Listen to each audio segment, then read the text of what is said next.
வணக்க மக்களே, CM function கூட இந்த மாதிரி பண்ணியிருக்க மாட்டாங்க. அப்படின்னு விஜய் நடத்த இருக்கின்ற பிரச்சாரத்திற்கான ஏற்பாடுகள் பற்றி செங்கோட்டையன் அவர்கள் சொன்ன பதில் என்னன்னு நீங்களே பாருங்க. எல்லாம் பார்த்துருப்பீங்க. சிஎம் ஃபங்க்ஷன் கூட போய் பண்ணியிருக்க மாட்டாங்க. ஒத்துக்கிறீங்க இல்லையா? மனதார சொல்லுங்க, பத்திரிகையாளர் அருமையா இருக்கு. பார்த்ததுக்கப்புறம் இது வரைக்கும் இந்த மாதிரி நடந்ததே இல்லைன்ட்டாங்க. இந்த இடத்துல மேற்கூரை அமைக்கணும்னு சொல்லி காவல்துறை சொல்லியிருக்காங்க. இல்ல, அது ஒரு மேற்கூரை அமைஞ்சிருச்சு பாருங்க. குறிப்பாக ஈரோடு மாவட்டத்தை சார்ந்தவர்கள் தான் இந்த நிகழ்ச்சியிலே கலந்து கொள்கிறார்கள். வெளி மாவட்டத்தில் வர நீங்க எனக்கு தனியாக கேட்டாங்க, எப்படி தெரியுங்க? எங்களுடைய நடவடிக்கை இங்கே 25,000 பேர், 10,000 பேர் கழக தொண்டர்கள், 25,000 பொதுமக்களுக்கு தான் ஏற்பாடுகள் செய்து கொண்டிருக்கிறோம். ஆகவே ஈரோடு மாவட்டத்திலே நிகழ்ச்சி முடிந்தவுடன் வெவ்வேறு மாவட்டத்திற்கு தொடர்ந்து பயணங்களை மேற்கொள்ள இருக்கிறார்.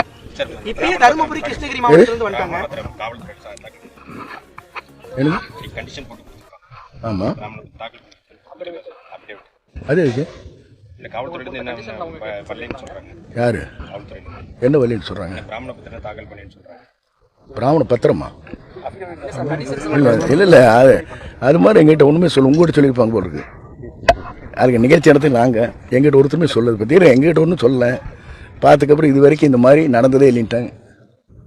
வேற என்ன வேணுங்க? இருங்க, நீங்கள் எல்லாம் பார்த்துருப்பீங்க. சிஎம் ஃபங்க்ஷன் கூட போய் பண்ணியிருக்க மாட்டாங்க. ஒத்துக்கிறீங்க இல்லையா? மனதார சொல்லுங்க, பத்திரிகையாளர் ஆமான்னு ஒருத்தன் சொல்லியே. அருமையா இருக்கிறது.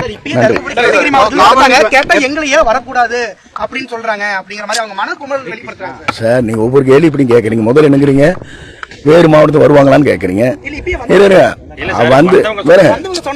இல்ல வரக்கூடாதுன்னு யாரும் சொல்ல.